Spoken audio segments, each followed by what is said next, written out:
Nous, lorsqu'on arrive à Wuhan, on ne sait absolument pas du tout ce qu'on va trouver. On est loin d'imaginer que la ville est complètement à l'arrêt, est une ville fantôme.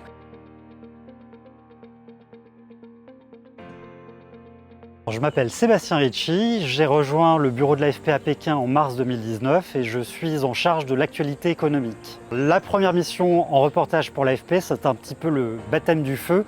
C'est le 22 janvier 2020 pour Wuhan, pour aller enquêter sur ce qui est alors une vague épidémie, un mystérieux virus qui circule dans la ville. On décide d'y aller pour aller 2-3 jours, je pars avec une toute petite valise. Quelques heures plus tard, à notre grande surprise, la ville est confinée. On ne sait pas du tout si on va pouvoir être capable d'embarquer par chance. C'est le dernier vol sur place.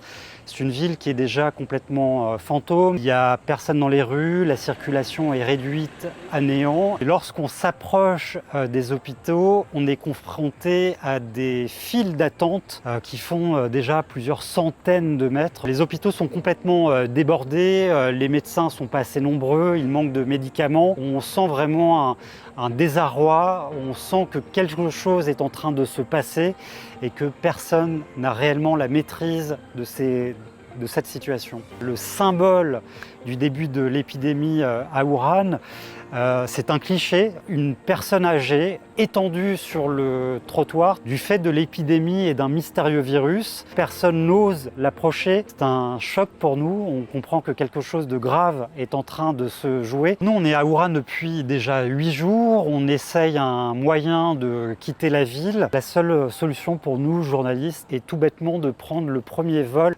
affrété par le gouvernement français. On n'est pas du tout au courant de l'horaire, on n'est pas au courant du jour, on sera mis au courant quelques heures avant le jour J. C'est un parcours du combattant parce qu'il n'y a pas de taxi, il n'y a pas de circulation, il y a des checkpoints puisque la population n'est pas censée quitter son domicile. Lorsqu'on arrive enfin à l'aéroport, c'est un peu la libération, mais qui n'est pas vraiment une libération parce qu'on nous remet un billet d'avion sur lequel il n'y a ni heure de décollage, ni destination. Et là, on est un peu plongé dans le flou. Dans l'avion, on ne nous dit rien, on est rapatrié, donc il y a un peu la surprise de savoir où est-ce qu'on va atterrir en France. Ce sera la base militaire de Istres, dans les Bouches-du-Rhône, avant un confinement à Carry-le-Rouet, dans un centre de vacances qui a été réquisitionné pour nous accueillir, et dans lequel nous allons passer 15 jours. Notre quotidien en fait est rythmé par des prises de température, des examens médicaux. La date de libération,